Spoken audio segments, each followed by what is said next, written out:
Olá, igreja, boa noite. Eu me chamo Euriano.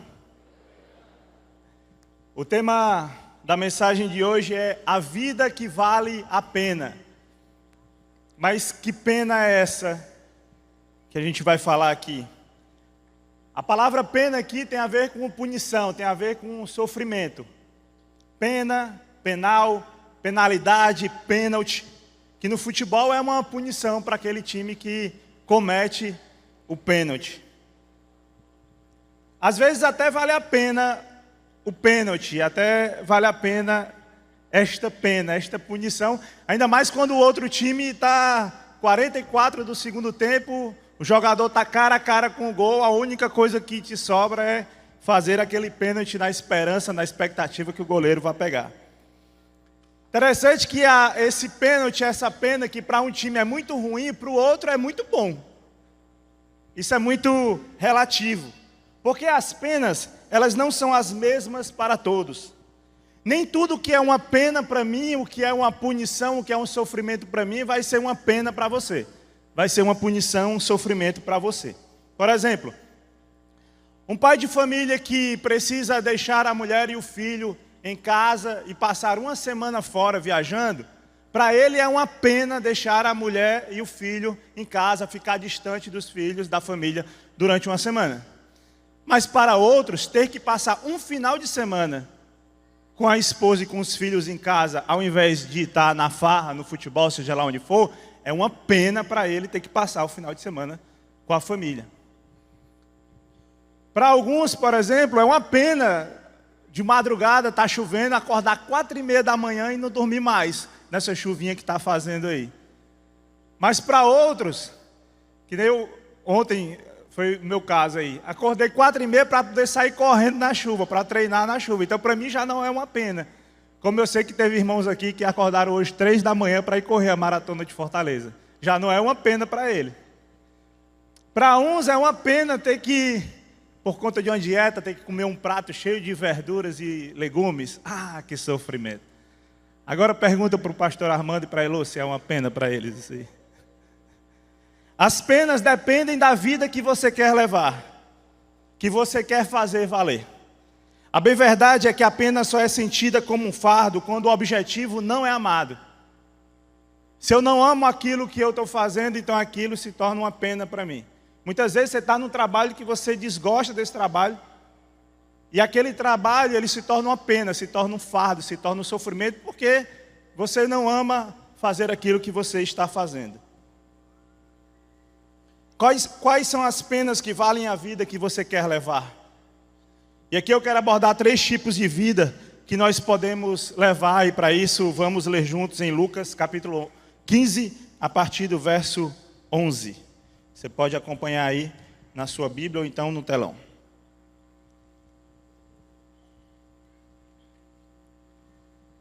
Lucas capítulo 15, verso 11, parábola de Jesus, ele diz assim: Jesus continuou, um homem tinha 2 filhos. O filho mais jovem disse ao pai: quero a minha parte da herança, e o pai dividiu seus bens entre os filhos. Alguns dias depois, o filho mais jovem arrumou suas coisas e se mudou para uma terra distante, onde desperdiçou tudo que tinha por viver de forma desregrada.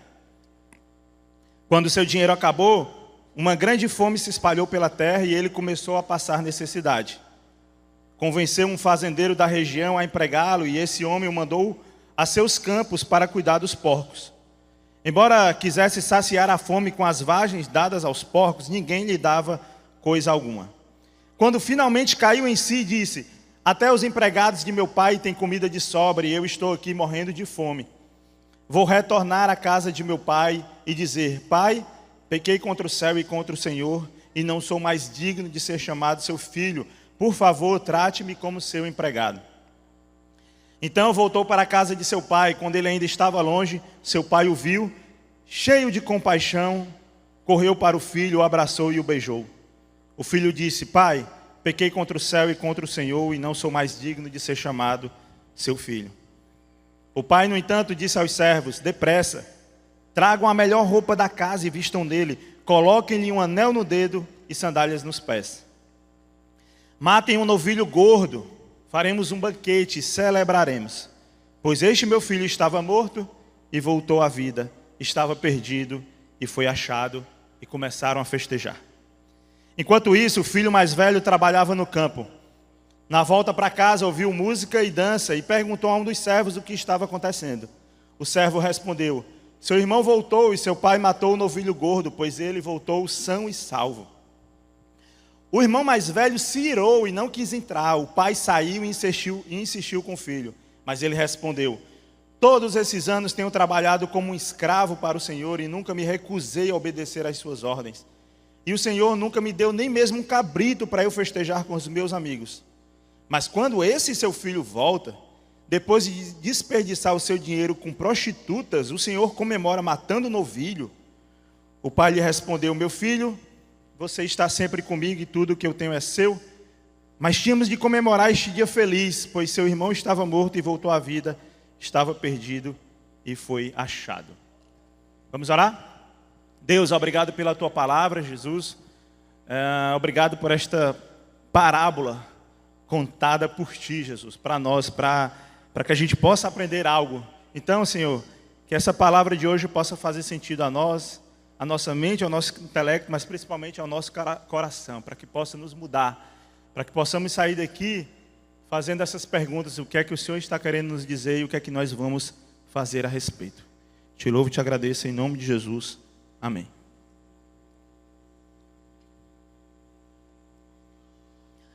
Jesus tinha o hábito de ensinar através das parábolas, que é uma espécie de metáfora mais estendida. A parábola é como um caos, né? Uma história que conta, mas ela tem uma finalidade, ela tem uma lição. É uma história de ficção que traz uma reflexão profunda para aquele que está ouvindo. Kenneth Bailey, um teólogo especialista nas parábolas, ele diz que as parábolas de Jesus são uma forma concreta e dramática de linguagem teológica que força o ouvinte a reagir. Ou seja, quando nós lemos a parábola, é inevitável a gente não fazer as duas perguntas do mapa. O que é que Deus está me dizendo? O que é que vou fazer a respeito? A gente precisa reagir àquilo que o Senhor está falando ali. A parábola do filho pródigo talvez seja a parábola mais famosa da Bíblia, ali junto com a parábola do bom samaritano. São as duas mais que a gente tem ali contada por Jesus. Inclusive, essas duas parábolas, elas têm até como alvo principal o mestre da lei e o fariseu. Aqueles que questionavam os atos de Jesus. E é importante, ao ler as parábolas, a gente procurar entender qual é o contexto que ela foi escrita, para quem ela foi contada, até porque isso vai nos ajudar na interpretação desta parábola. E esta aqui do filho pródigo, a gente vai entender o contexto, vai entender a quem Jesus estava contando, quando a gente volta lá para o início do capítulo 15, verso 1, 2 e 3, ali Jesus ele aponta qual é o seu público-alvo. Ele vai dizer ali, cobradores de impostos e outros pecadores vinham ouvir Jesus ensinar. Então a gente já tem um público-alvo aí a ser alcançado por Jesus. Os cobradores de impostos ou publicanos e os pecadores. Verso 2, os fariseus e mestres da lei o criticavam dizendo: ele se reúne com pecadores e até come com eles. Então a gente tem aí o segundo público-alvo dessa história. E o versículo 3 diz: então Jesus lhe contou esta parábola. Depois de ser questionado pelos mestres da lei, pelos fariseus, Jesus conta esta parábola. Para um religioso, era um absurdo ver Jesus comendo com pecadores, sentado à mesa com pecadores. Poderia se esperar ainda dar até uma esmola para alguém que estivesse passando necessidade. Mas sentar à mesa com o pecador, comer com ele, partilhar não só da comida, mas partilhar da vida ali, aquilo ali era um absurdo. Então eles não aceitavam esse modo de viver de Cristo. Então Jesus resolve, então, diante desse questionamento, resolve contar não só uma parábola, mas Jesus conta 3 parábolas ali, que está lá em Lucas capítulo 15. Diante dessa indignação, Jesus vai contar sobre a ovelha perdida, vai contar sobre a moeda perdida e sobre o filho perdido ou filho pródigo, como a gente também conhece. E nessa parábola do filho pródigo, essa que a gente leu, Jesus aqui ele faz um resumo do que é o Evangelho. Porque nesta parábola a gente encontra tudo isso. A gente encontra pecado, arrependimento, graça, alegria e filiação. Faz um resumo do que é o Evangelho, o que são as boas novas, estão presentes aí nessa parábola. Ela fala de vidas que valem a pena, cada um à sua maneira. Existe as penas do filho mais jovem, do filho mais novo, existe as penas do filho mais velho e também as penas do pai. A gente vai passar por cada uma delas aqui esta noite. Eu quero começar com a primeira, que é a pena do filho mais novo, as penas do filho mais novo.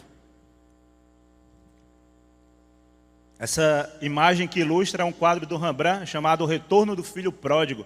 Rembrandt, um pintor renascentista protestante holandês que pintou quadros belíssimos sobre o Evangelho. As penas do filho mais novo. Para o filho mais novo, a vida que vale a pena é a vida de abandonar a sua família, deixar a casa de seu pai e buscar agradar a si mesmo. Para ele, valia mais a pena se tornar um órfão de pai vivo, do que a pena de não poder usufruir daquilo que o pai tinha e que um dia seria dele. Para ele era muito melhor não viver mais com o pai e receber logo tudo que tinha e usufruir daquilo que ainda não era dele, mas um dia seria. Quando Jesus inicia esta parábola, logo de início eu acredito que ele chamou a atenção de todos que estavam ali, dos pecadores, dos mestres da lei, quem estava passando, porque essa é uma história absurda. Essa é uma história inconcebível. Até hoje, para nós é uma história inconcebível. Imagina para aquela época, para aqueles dias. Uma história meio impensada. Quem é que vai pedir a sua parte na herança para um pai que ainda está vivo? Já imaginou o seu filho chegando para você e pedindo a sua parte na herança? Que herança? Tem nem o que repartir. Mas pedindo enquanto você ainda está vivo, isso é impensado. Esse pedido era o mesmo que dizer: pai, eu quero que o senhor morra. Eu quero que o senhor morra, e foi isso que aquele filho fez.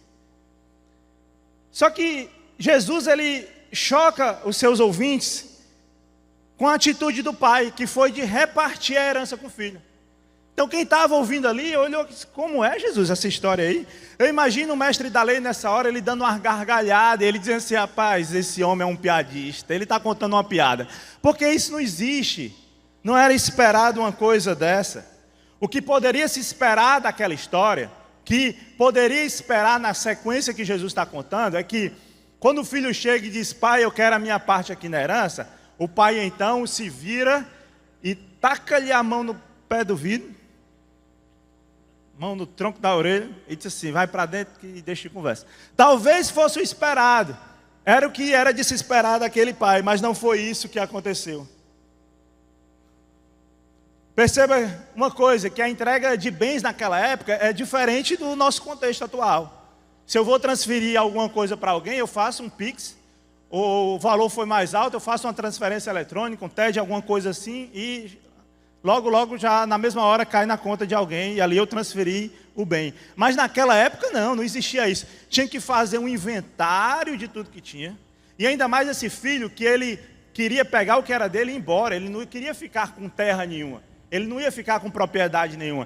Então teria que fazer todo o inventário, ver qual era a parte daquele terreno, daquela fazenda que ficaria para aquele filho, junto com os animais, enfim, com tudo que poderia ter ali. Colocar tudo isso à venda, ter que cercar aquilo ali, colocar à venda para entregar para o filho a sua parte. E segundo a lei, lá em Deuteronômio, capítulo 21, 17, nessa história aqui, o mais novo teria direito a 1/3 do que o pai possuía, e o filho mais velho 2/3, porque o filho mais velho tem direito a uma porção dobrada. Então, o mais novo teria direito a 1/3. Então, aquele pai teria que pegar este terreno, pegar 1/3 dele, ia cercar esse terreno, ia colocar à venda. Imagina só os vizinhos: o que está acontecendo aí na fazenda aí? Por que ele está colocando à venda esse... tem alguma coisa errada, tem alguma coisa estranha que está acontecendo aí.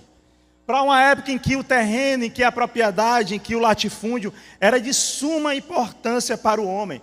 A propriedade, ela ganha um status de vida naquela época.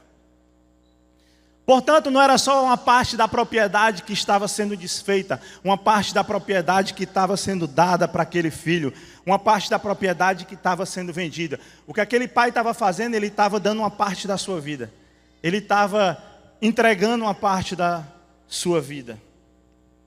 Quando a gente lê no grego, no original, a gente consegue perceber melhor isso. Lá a gente tem as palavras, elas se diferem aí. A princípio ele vai dizer: Pai, dai-me a parte da ousia, da substância, o que a gente traduziu como propriedade, que está aqui na nossa Bíblia, que a gente leu aqui. Dai-me a parte da propriedade que me cabe. E aí na sequência ele diz: e ele repartiu entre eles a vida, a bios, repartiu a vida. Aquele pai entrega a vida. Logo nos primeiros versículos, Jesus mostra para aqueles mestres da lei e para os pecadores que na história maluca que ele está contando, tem um pai que está entregando a sua vida por amor a um filho.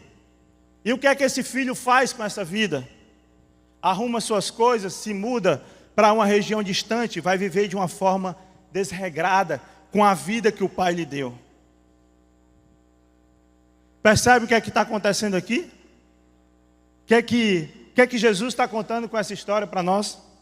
Um pai entrega sua vida por amor a um filho que decide pegar essa vida e viver uma forma desregrada, perdendo, desperdiçando tudo que tem. Quantos de nós sabemos o que Cristo fez por nós, se entregando na cruz do Calvário por amor a nós? A gente falou sobre isso semana passada na Páscoa. Quantos de nós temos essa consciência e mesmo assim nós resolvemos nos afastar do Pai? Resolvemos pegar esta vida que foi entregue na cruz do Calvário por mim e por você e se afastar dele, ir para longe, para distante. Procuramos uma liberdade de fazer o que se quer, quando na verdade nós nos tornamos escravos dos nossos próprios desejos. Achamos que estamos livres, mas na verdade somos escravos de nós mesmos. Desperdiçamos tudo que temos, tudo aquilo que Deus nos deu, toda a vida, todo o amor que Ele nos deu, toda a alegria que Ele nos deu, tudo aquilo que a gente possui, a nossa família, os nossos bens, tudo aquilo que o Senhor nos deu, resolvemos desperdiçar, alguns com farras, outros com mulheres, outros com jogos, outros com coisas fúteis, com coisas inúteis, que só servem para agradar o nosso ego narcisista, só serve para agradar a nós mesmos, só serve para preencher um vazio no peito, que mesmo estando dentro da igreja, frequentando a igreja, não estava preenchido. Porque estava aqui de corpo presente, mas o coração muito distante do Senhor. E não conseguia preencher esse coração e vai procurar em outro lugar. Quando esse filho saiu de casa, a sua casa era a pena. Viver sobre o mesmo teto do pai era a pena. Mas só agora que ele perceberá que o que está por vir, de fato, é uma punição. Que a vida que ele escolheu é que não vale a pena. O dinheiro acabou, ele passou necessidade, e para alguém que nunca trabalhou para outra pessoa, a não ser para o seu próprio pai, o que ele conseguiu de emprego foi fazer algo que era considerado um grande pecado para o judeu. Ele foi cuidar de porcos. No CR a gente costuma falar isso, que um pecado ele vai puxando o outro. Quando eu caio num pecado e eu não peço perdão, e eu não volto atrás, e eu não tento corrigir logo aquilo, um pecado ele vai puxando o outro, e vai puxando o outro, e a coisa vai só piorando, e vai só piorando. Isso acontece nas nossas vidas, isso aconteceu na vida deste jovem. A sua rebeldia o levou a cometer algo que era muito grave, e é por isso que no seu momento de arrependimento ele fala: Pai, eu pequei contra o Senhor, eu pequei contra Deus, eu pequei contra os céus, porque foram vários pecados cometidos ali. O religioso naquele momento, ao ouvir essa parte da história, ao ouvir Jesus dizer que aquele filho se deu mal, aí sim, agora ele gostou da história. Ah, Jesus, agora o senhor chegou no ponto que eu queria ouvir. De que adianta pegar o que pegou? O que adiantou sair de casa? O que adiantou fazer isso? Agora ele se deu mal. Só que mais uma vez, Jesus surpreende a sua plateia, quando ele diz lá no versículo 20: Então, voltou para a casa de seu pai. Quando ele ainda estava longe, seu pai o viu, cheio de compaixão, correu para o filho, o abraçou e o beijou. Aí foi uma grande surpresa para quem estava ouvindo aquela história. Mas eu quero deixar para falar sobre o pai no final. Quero falar agora sobre o filho mais velho. As penas do irmão mais velho. Tim Keller argumenta que essa parábola, ela poderia chamar, ao invés de a parábola do filho perdido, poderia chamar de a parábola dos dois filhos perdidos. Porque o filho mais novo e o filho mais velho eram faces da mesma moeda. É isso que a gente vê aqui no texto. A pena do filho mais velho era ter que conviver debaixo do mesmo teto que o pai e aguentar um irmão que ele parece não gostar muito. Para ele era um sofrimento ter que viver assim. No início da parábola, Jesus já dava sinais que o mais velho também não era flor que se cheirasse. Porque lá no versículo 12, ele diz que o pai dividiu os bens entre os filhos. Ou seja, o mais novo já recebeu a sua parte, um terço que ele tinha direito, e se mandou. E o mais velho, ele já tinha ali na palavra aquilo que era a sua segunda parte. Ele teria direito a esses 2 terços. Ele só ainda não tinha herdado de fato aquela propriedade, mas que ele havia recebido ali sim. E embora o filho mais velho não tenha pedido a morte do pai, ele não questionou em nenhum momento o pedido do irmão mais novo.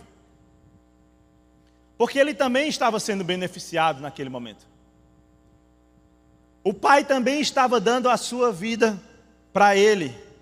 A diferença é que agora ele se sentia dono desta vida. O pai deu a vida para ele e agora ele achava que ele poderia controlar a vontade do pai.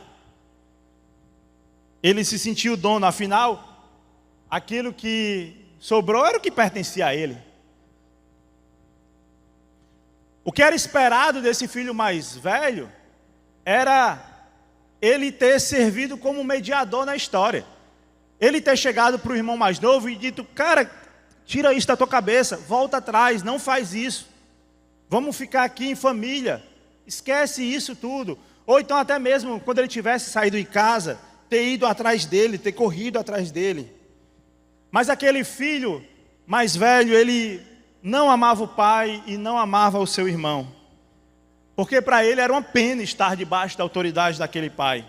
Só que para ter uma vida confortável, para um dia herdar aquilo que ele iria herdar, aí valia a pena ele conviver na casa do pai, ele estar na casa do pai, porque um dia ele iria herdar alguma coisa, mesmo não amando o pai verdadeiramente. Jesus conta uma história que faz lembrar a história de outros irmãos, outros 2 irmãos. Quando a gente vê ali Caim e Abel, por exemplo. Caim mata Abel. Deus procura Caim e pergunta onde é que está o seu irmão. A responsabilidade sobre o irmão mais velho de dar conta do irmão mais novo. O irmão mais velho tinha que proteger. O irmão mais velho tinha que cuidar. Mas não foi isso que Caim fez, porque Caim sentia inveja de Abel. Assim como este irmão mais velho, ele não quis saber do irmão mais novo. Caim, ele deu de ombros para aquilo que Deus estava perguntando para ele a respeito do seu irmão. Assim como esse irmão mais velho da parábola deu de ombros para o cuidado com seu irmão mais novo. Nós corremos o risco de viver uma vida falando com o pai em oração, muitas vezes até pedindo muita coisa ao pai, presente na igreja dominicalmente, cantando louvores, destacando no perfil do Instagram, eu sou cristão, publicando versículos à torta e à direita, mas sem dar a mínima para a comunhão, sem dar a mínima para o relacionamento com o meu irmão, sem me preocupar com o irmão que está do meu lado, sem viver uma vida com uma relação de fato de amor com Deus, de adoração, de reverência ao Senhor. Às vezes até torcendo para que esse irmão venha se dar mal, e se for alguém que pensa diferente de mim, aí é que eu quero que se dê mal mesmo. Torcendo para aquele que se desviou, quebre a cara, e ao invés de ir atrás deste irmão, de se preocupar com ele, de tentar trazê-lo de volta, nem orar a gente consegue orar pela vida daquele irmão, porque a gente se sente mais justo do que o outro. Eu lembro numa época aí, de um tempo aí, um recorte de vídeo que eu vi do Instagram, de um pastor que eu gosto muito, Marcos Botelho, da comunidade da Vila, filho do Jaziel Botelho. E nesse recorte específico, ele dizia assim, eu sou filho de pastor, criado na igreja, desde quando nasci já na igreja, no contexto, né, do Evangelho. E ele disse que nunca sentiu essas vontades de, ou vontade de farrear, vontade de ganhar um mudão, o desejo a tentação de cair nesse pecado no mudão. Ele disse que isso nunca foi o pecado dele, a tentação dele. Mas a grande tentação dele era o julgamento. Na verdade, ele disse que é o julgamento. É julgar o outro. É julgar o outro irmão. Quando eu vi aquele vídeo, eu sou aquele casal que troca reels com a esposa. Eu não sei quantos tem aqui, né? Tu viu o que eu te mandei? Vi. Tu viu o que eu te mandei? Não vi, não. Como assim tu não viu o que eu te mandei? Tu viu de fulano, de Beltrano e não viu o que eu te mandei? A gente é assim. Aí eu tinha mandado isso trocado isso com a Rosinha. A gente tinha visto junto. A Rosinha disse, rapaz, eu me identifico demais com o Marcos Botelho aí. Porque tanto eu e a Rosinha, a gente não nasceu na igreja evangélica, mas com 8 anos de idade a gente já estava na igreja. Então, a nossa vida, infância, adolescência, foi na igreja. Então, ai meu Deus, que saudade de viver. Viver o quê se a gente não viveu? Né? Agora, a vontade de julgar aquele que está fazendo errado. E eu disse, como pode? Que caba sem vergonha. Não é crente não, isso aí. E o orgulho? Eu luto com orgulho. O orgulho que é apontado aqui na história desse filho aqui. Nós podemos estar na igreja, vivendo a aparência de um filho de Deus, mas preocupados apenas consigo mesmo e com a sua salvação, com a minha salvação. Enquanto tem diversos irmãos espalhados aí por essa cidade, pelos becos, nos botequins, em vários cantos aí, que ainda não sabem que são filhos, que ainda não sabem da sua filiação, que ainda não conheceram o seu pai. E quem é que deveria ir lá?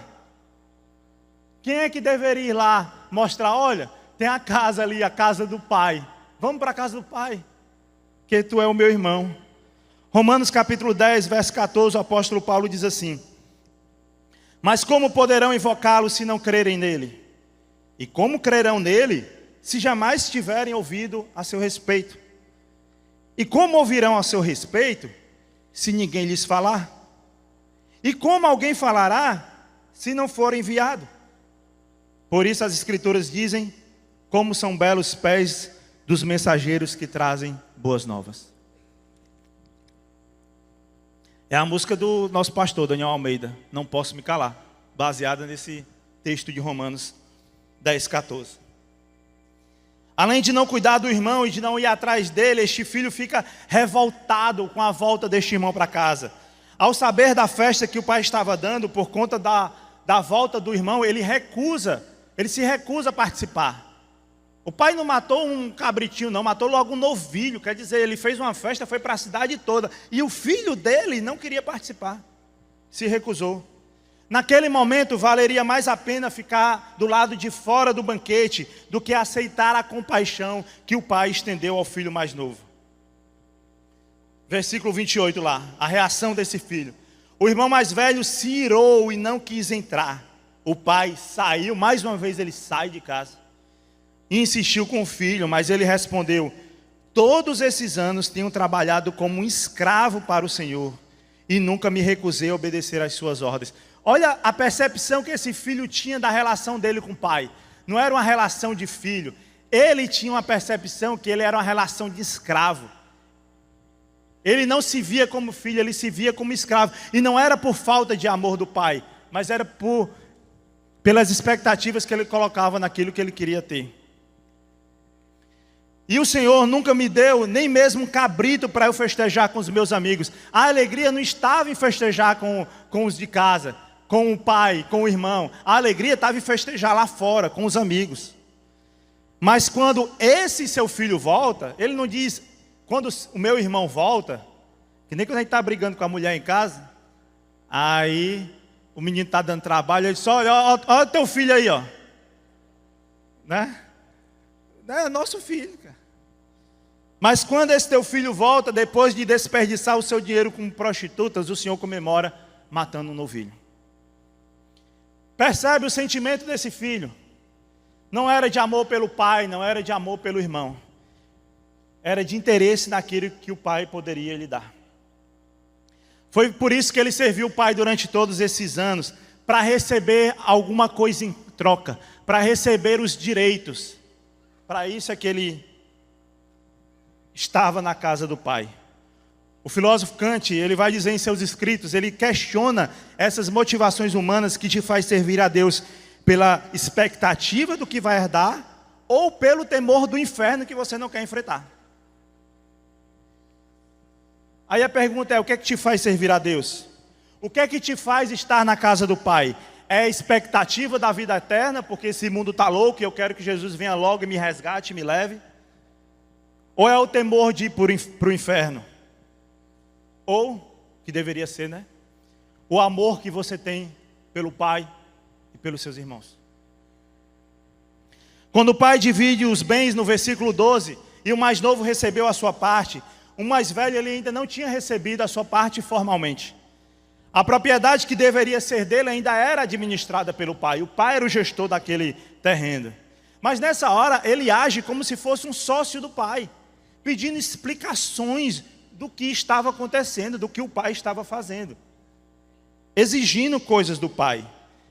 Ele queria saber, e agora, como é que vai ficar? O mais novo voltou, mas ele voltou como escravo?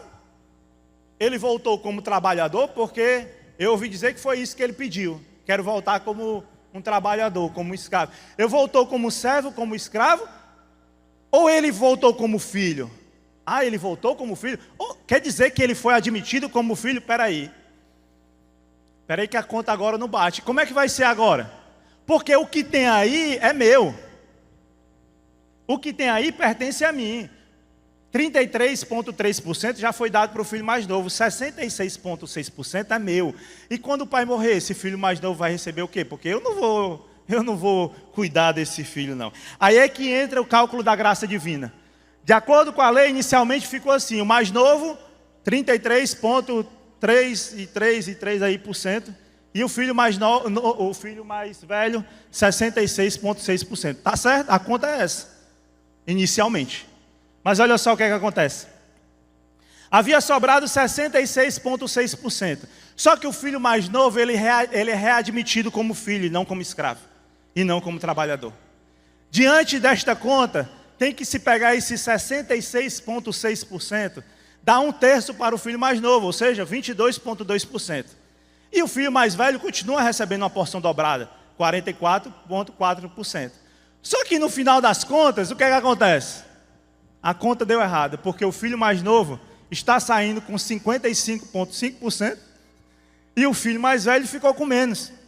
Ficou com 44,4% e alguma coisa aí por cento. Está errada a conta. Para o mestre da lei, rapaz, que é isso, Jesus? Não é isso que a lei de Moisés diz. Não está certo isso. Esse filho mais novo, ele não teria mais direito a nada disso. Que é isso, Jesus? Onde é que está o mérito da questão?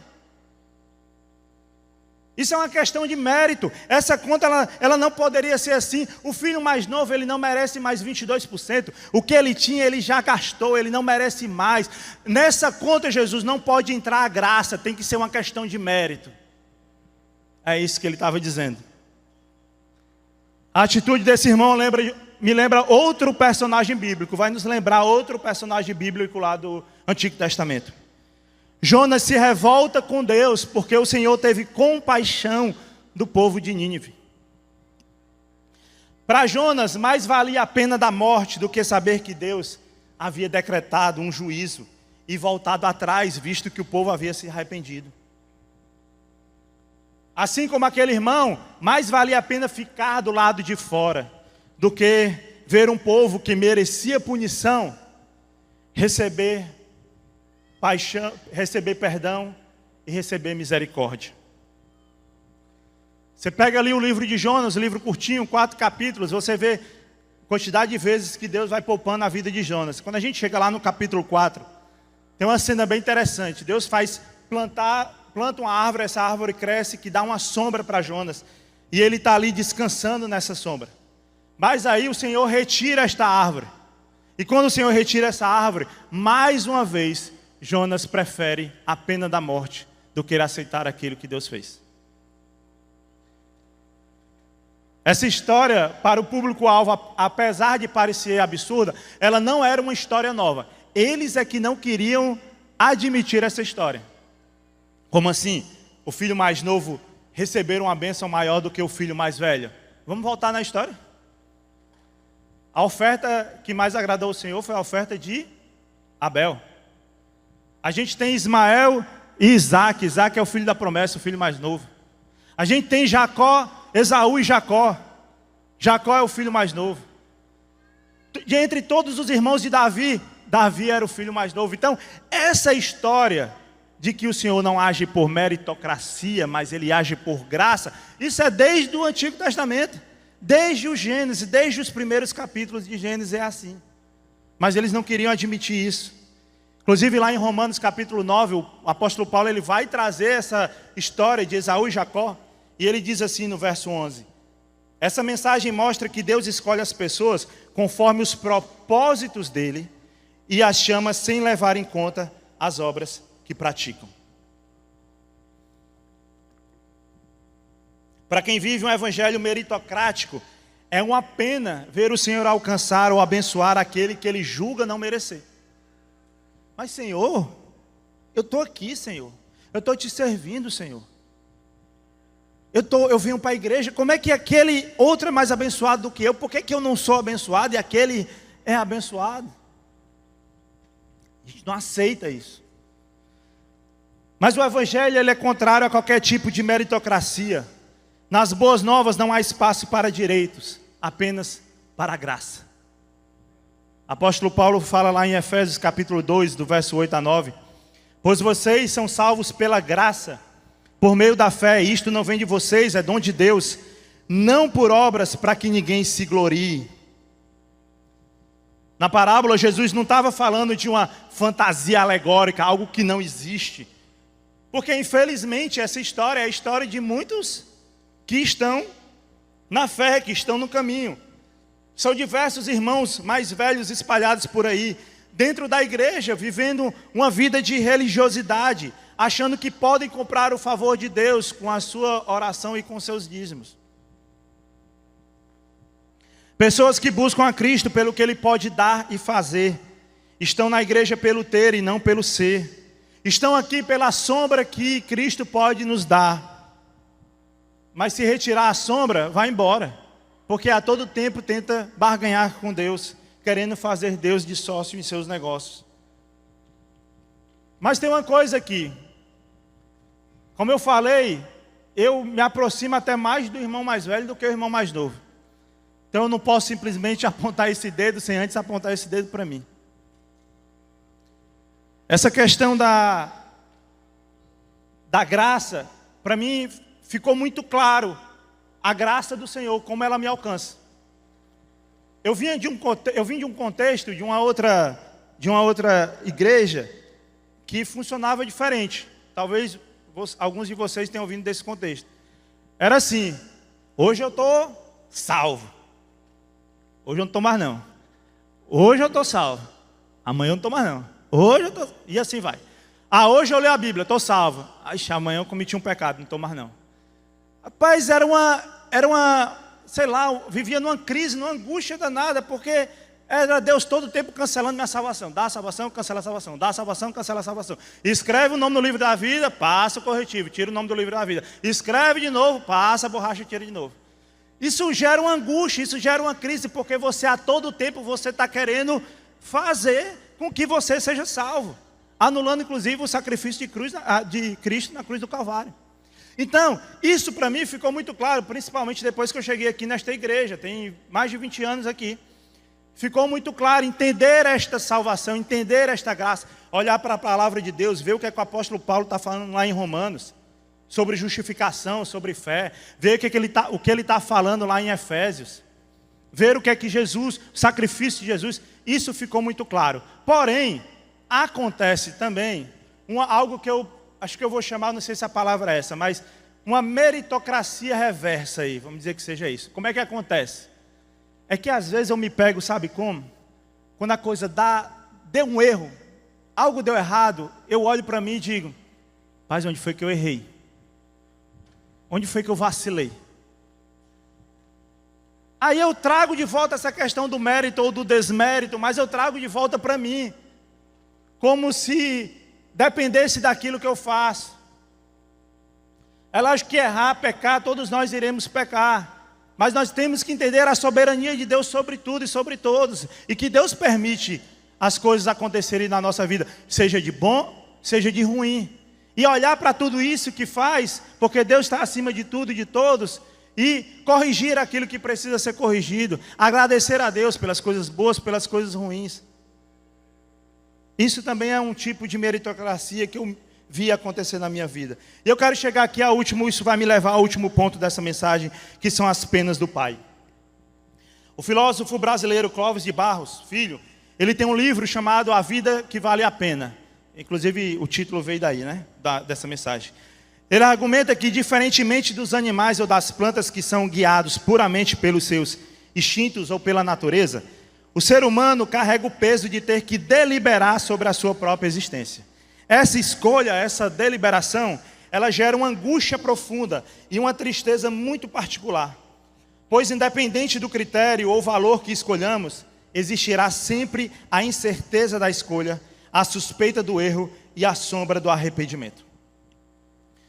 Quando nós decidimos escolher o que a gente quer para nós, se afastando do Pai, ou como o irmão mais novo, né? Ou então ignorando o Pai como o irmão mais velho, e eu resolvo eu mesmo tomar essas decisões que eu quero para a minha vida, é exatamente isso que vai acontecer.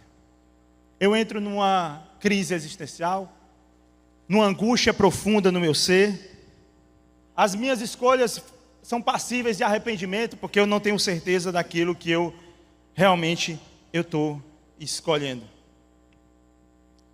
É por isso que a filosofia ela tenta encontrar uma resposta para tudo isso, para tentar entender realmente qual é a vida que vem valer a pena. Mas a gente sabe que a vida que vale a pena é aquela que entrega a sua vontade e o seu querer nas mãos de Deus. Porque o que a Bíblia diz para nós é que a sua vontade é boa, perfeita e agradável. Se a vontade do Senhor é boa, perfeita e agradável, e eu confio no Senhor, então não tem por que eu viver numa angústia ou estar arrependido por algo que eu fiz ou deixei de fazer.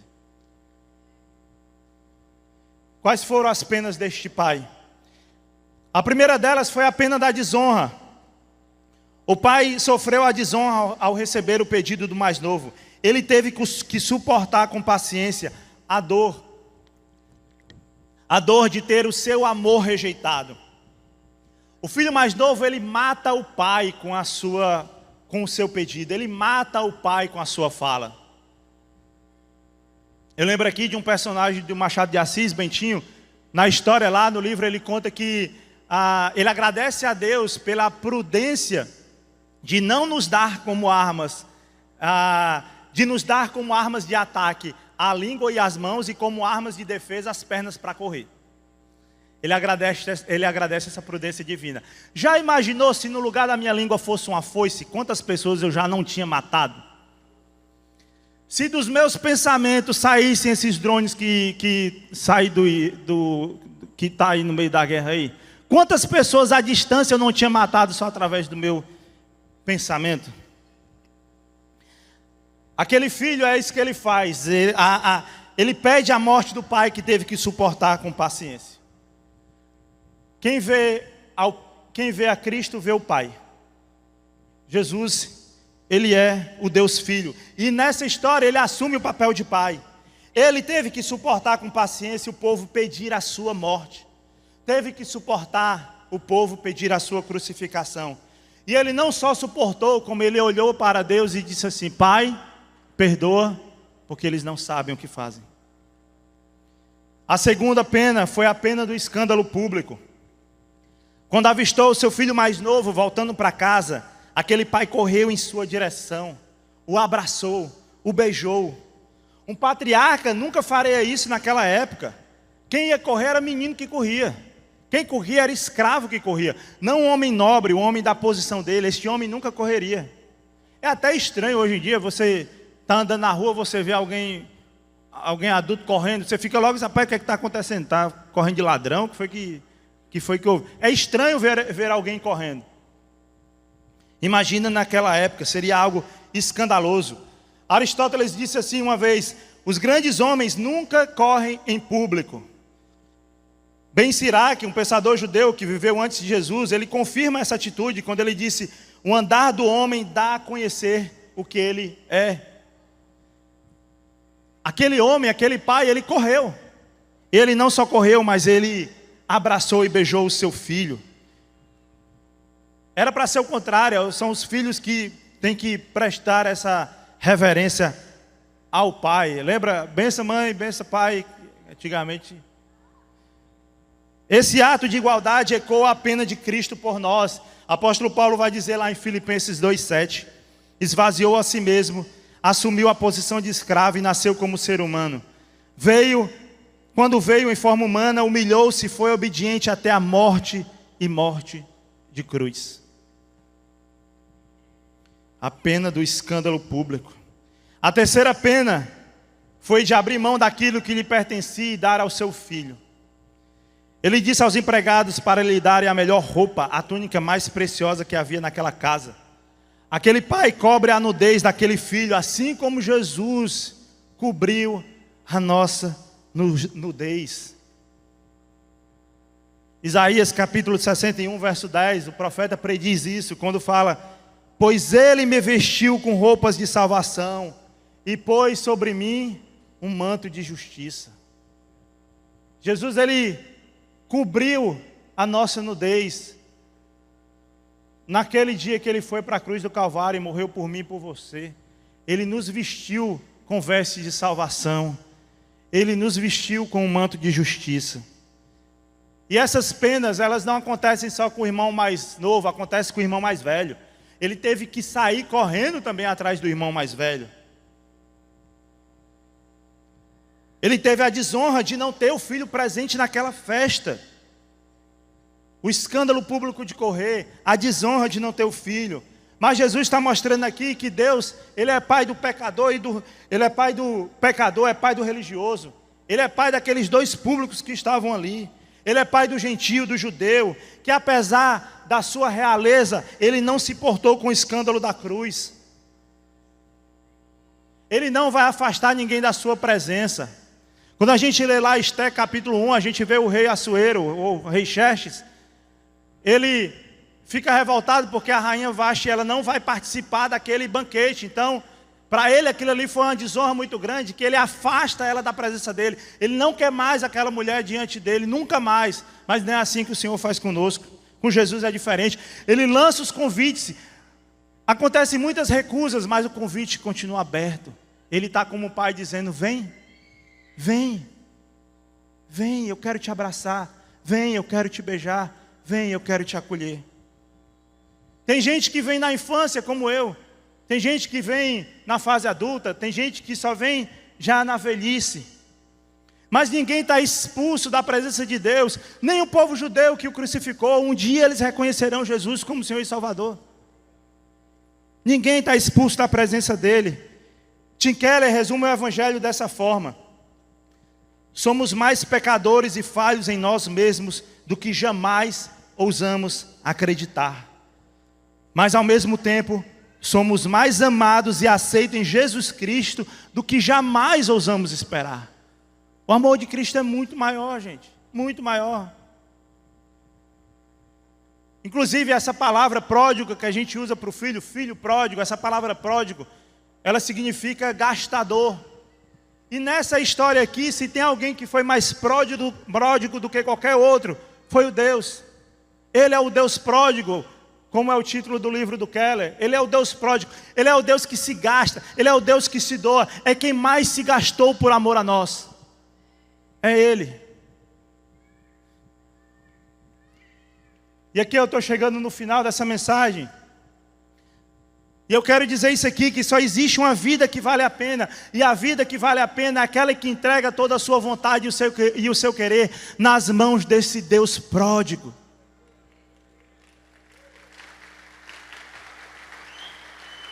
Nas mãos desse Deus que se gasta em amor por nós. A vida que vale a pena é a vida daquele que deixa Jesus controlar a sua vida, porque Ele já pagou um preço muito alto. A pena já foi muito alta, o que Ele pagou ali na cruz do Calvário, para nos dar perdão. Viver uma vida que vale a pena, ela nos livra dessa angústia da escolha. Ela nos livra dessa crise existencial, nos livra de tudo isso, porque a vontade do Senhor é boa, perfeita e agradável. Uma vida que vale a pena está ali naquilo que Jesus fala para aquele religioso que está lá em Lucas capítulo 10. Aquele religioso quer falar com Jesus para saber qual é o maior mandamento. Jesus vai falar para ele que amarás o Senhor seu Deus acima de todas as coisas e ao seu próximo como a si mesmo. Aí ele disse, faça isso e viverá. Ou seja, se você quer ter uma vida que vale a pena, ame o Senhor Deus acima de todas as coisas e ame o seu próximo como a si mesmo. Essa sim é uma vida que vale a pena. Essa é uma vida que o irmão mais novo não quis. Ele não quis amar o seu pai acima de todas as coisas. Essa é uma vida que o irmão mais velho não quis. Ele não quis amar o seu pai acima de todas as coisas. E não quis amar o seu irmão como a si mesmo. Só se preocupou com si, só se preocupou com o seu ego. Mas a vida que vale a pena é essa, é entregar tudo nas mãos de Deus, amar a Ele acima de todas as coisas e amar ao próximo como a si mesmo. Amém? E eu encerro essa mensagem. E antes de orar, quero orar aqui com vocês, mas antes de fazer esta oração, eu quero fazer uma pergunta para aquele que está aqui e que está distante da casa do Pai, que nunca reconheceu Cristo como Senhor e Salvador, que sente essa angústia de ter que deliberar, de ter que escolher aquilo que precisa fazer. Aquele que sabe, que percebe, existe uma casa para mim, existe a casa do Pai, tem espaço nessa casa. Ele está ali no portão, como diz a música do Estênio Márcios, esperando. Se você nunca tomou uma decisão por Jesus e essa noite Deus está te chamando para isso, então levanta a tua mão para que a gente possa te reconhecer. Ou então você que estava afastado da casa do Pai, e diante de tudo isso você está olhando, você percebe que o Pai está te chamando de volta para casa. Então não deixa para depois, porque Ele te ama, Ele é um Deus pródigo, Ele é um Deus que se gasta em amor. Então se você aqui quer tomar essa decisão, basta levantar a tua mão que a gente... Glória a Deus, louvado seja o nome de Deus.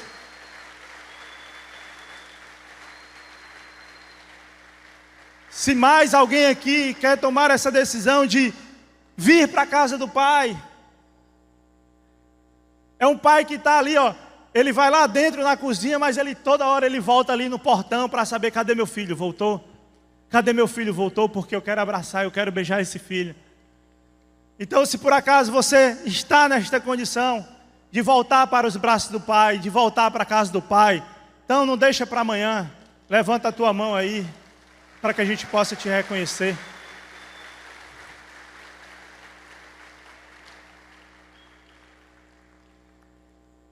Amém, louvado seja o nome de Deus. Glórias a Ti, Senhor. Que a gente possa refletir também como irmão mais velho, né?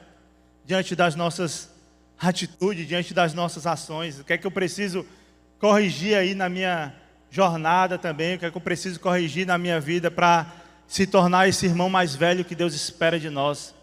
Um irmão mais velho que ama o Pai acima de todas as coisas. Um irmão mais velho que ama o irmão, que vive comunhão, que olha lá para fora e que vai alcançar aquele que ainda nem sabe que é filho. Vamos orar então? Senhor, obrigado, Senhor, pela Tua palavra, obrigado por esta noite. Deus, obrigado, Senhor, porque um dia o Senhor morreu na cruz do Calvário por amor a mim. Um Deus pródigo que se gastou por amor a mim. Deus, obrigado por esse presente, por essa dádiva tão maravilhosa, Senhor Deus. Pai, obrigado, Senhor Deus, por esse irmão que está aqui na frente, que agora ele recebe esta família imensa, essa família de irmãos aqui, Pai. Deus, obrigado pela vida dele que vem para Ti, Jesus. Deus, abençoa cada um que faz parte desta igreja, nós como irmãos mais velhos, que possamos agir como o irmão mais velho que o Senhor espera, de amar o próximo, de amar a Ti acima de todas as coisas. Deus, que possamos corrigir as nossas rotas, mesmo quando a gente caia, que a gente possa se levantar e voltar para Ti o mais rápido possível, Pai. Deus, que possamos viver uma vida que vale a pena, Jesus, estando na casa do Pai, voltando para o Pai sempre, sempre, sempre. Deus, eu Te louvo e Te agradeço em nome de Jesus. Amém.